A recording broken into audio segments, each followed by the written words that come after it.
Mesdames et messieurs, bonsoir à tous. Merci de nous choisir encore dans cette édition pour vous informer. Cette édition, bien sûr, essentiellement consacrée à l'actualité sur le continent, aussi bien dans le monde. Eh bien, je le disais tantôt, nous évoquons dans cette édition la cérémonie de prestation de serment du président Faure Gnassingbé, une cérémonie qui s'est donc déroulée, qui s'est donc voulue sobre. La pandémie Covid-19 oblige un nouveau mandat de 5 ans pour Faure Gnassingbé. Nous l'évoquons avec vous, Jean-Paul Agbo, mais bien avant de revenir à vous, nous allons revenir un tout petit peu sur une illustration visuelle et sonore de la prestation du Faure Gnassingbé. C'était donc dimanche dernier.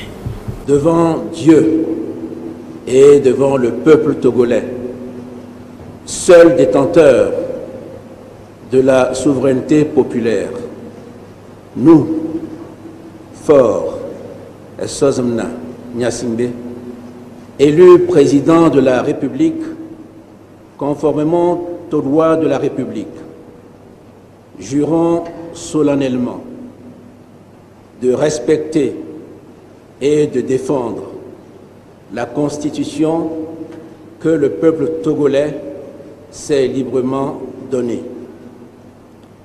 de remplir loyalement les hautes fonctions que la nation nous a confiées, de ne nous laisser guider que par l'intérêt général et le respect des droits de la personne humaine,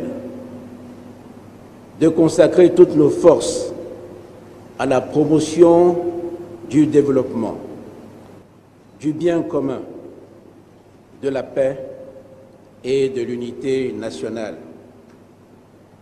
de préserver l'intégrité du territoire national, de nous conduire en tout en fidèles et loyaux serviteurs du peuple. Et voilà, et donc Faure Gnassingbé pour un nouveau mandat, d'aucuns parlent de premier mandat, pour d'autres encore quatrième mandat, mais de toutes les façons, le président a été donc réélu à sa propre succession pour un nouveau mandat. Vous, Jean-Paul Agbo, un mandat de tous les défis?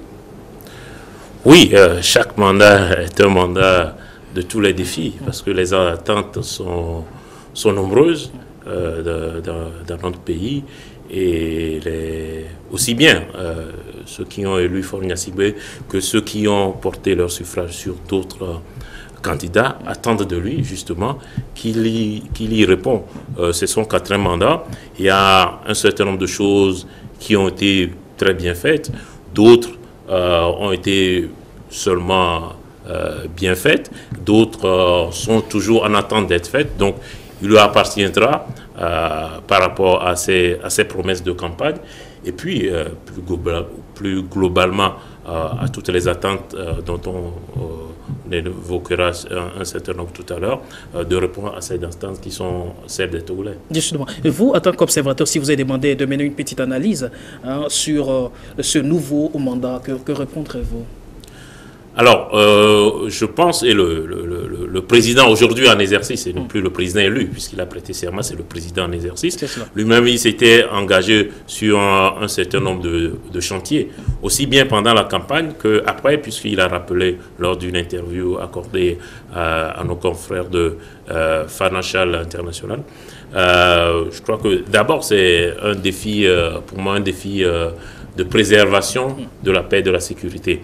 On semble avoir oublié, avec la pandémie coronavirus, notre sous-région est quand même en proie à des défis sécuritaires, avec la question de la piraterie maritime au sud et celle du terrorisme au nord. Donc on est confronté à ce défi sécuritaire. Il s'agira pour le président de préserver la paix dans notre pays, de préserver une certaine stabilité. C'est vrai que jusqu'alors, le Togo a été épargné par ces questions-là, surtout la question du terrorisme, mais il n'en demeure pas moins qu'on n'est pas un sanctuaire, que ça peut nous arriver.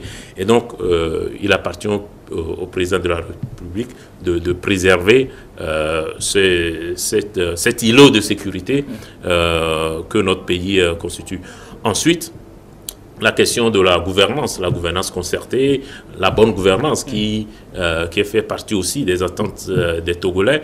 Il s'agit dorénavant de la question de la reddition des comptes, la question de résoudre, enfin, de lutter finir avec l'impunité. Oui, oui, j'allais en venir. La corruption, l'impunité, tous ces mots qui gangrènent notre société, qui gangrènent notre économie, mais également la question du dialogue, que ce soit le dialogue social, parce que c'est très important dans un pays moderne, dans un pays. Il y a longtemps qu'on en a plus parlé, le dialogue social. Le dialogue politique a pris le pas sur le dialogue social. Non, le dialogue social, on en parle moins, mais je crois qu'il est permanent. Peut-être qu'il faudra le renforcer. Il y a un Conseil national de dialogue social qui existe depuis des années d'ailleurs, et je me rappelle même que il y a quelques jours, lors du 1er mai, il y a une rencontre entre le ministre de la fonction publique et les acteurs sociaux. Donc, c'est important de renforcer ce dialogue pour un pays où les dirigeants s'engagent pour, j'allais dire, une gouvernance inclusive. Et puis aussi, continuer le dialogue politique. Le fait d'avoir évacué ces questions qui cristallisaient la vie politique dans notre pays, qui cristallisait toutes les tensions, la question des réformes constitutionnelles et institutionnelles. Aujourd'hui, pour l'essentiel, elles sont évacuées, mais ça ne veut pas dire que le débat public togolais n'aura plus lieu, que désormais, il n'y aura plus de vie politique togolaise. Elle va toujours exister et il faut faire en sorte que ce débat ait lieu de façon permanente dans un dialogue permanent. Et puis, il y a aussi deux chantiers, je dirais peut-être essentiels, ce que attendent davantage les Togolais, c'est la poursuite des réformes d'abord macroéconomiques et de l'amélioration du climat des affaires. Parce que comme vous le savez, c'est d'abord les entreprises qui créent les richesses et la valeur ajoutée, et aussi l'emploi dans le pays. Donc il faut créer le climat qui permet à ces entreprises justement de créer davantage de richesses et de créer davantage d'emplois. Surtout qu'aujourd'hui, on est confronté à une pandémie qui risque justement de provoquer une crise économique après la crise sanitaire. Mais tout cela avec un objectif précis à la fin, parce que si vous créez des richesses, vous créez de l'emploi, c'est pour l'amélioration de la vie quotidienne des Togolais.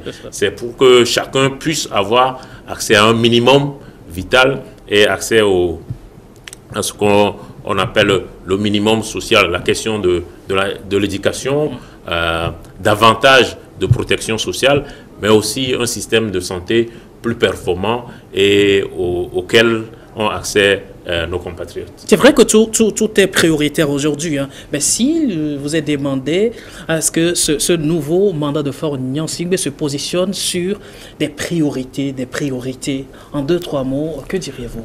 Non, pour moi, c'est d'abord la priorité sociale. C'est vrai qu'on a perdu beaucoup de temps dans des débats, comme vous le rappelez, dans des débats politiques. Aujourd'hui, ces débats ne sont pas, sont pour l'essentiel évacués. Et ce qu'attendent les Togolais, c'est prioritairement, c'est les questions sociales.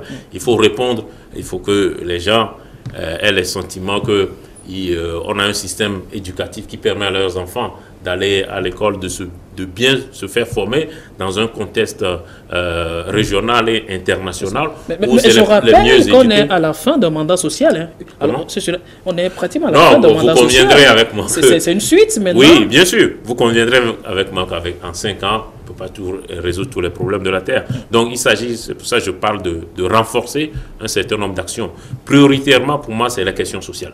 La question sociale, l'éducation, la santé, la protection sociale, la question d'avoir accès à un minimum, l'énergie, l'eau, etc. Et puis, pour avoir tout ça, il faut créer suffisamment de richesses pour pouvoir, après, les partager de façon équitable dans notre pays. Donc, la question sociale, mais couplée à la question économique, créer davantage de richesses dans le pays à travers l'amélioration du climat des affaires pour permettre à ces entreprises, qui sont les principales créatrices de richesses dans notre pays, d'en créer davantage. Je ne doute pas que lorsqu'on vous pose la question aujourd'hui de savoir si ce mandat a de fortes chances d'aboutir, vous direz bien évidemment oui. Alors, quels sont les prérequis à ce nouveau mandat de Faure Gnassingbé de réussir comme cela se doit?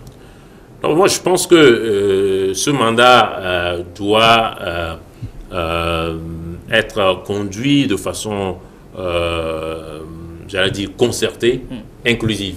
Vous avez vu, le président en exercice a été élu sur une base électorale importante, qui a priori est allé au-delà de sa base traditionnelle. Il a quand même fait plus de 70%.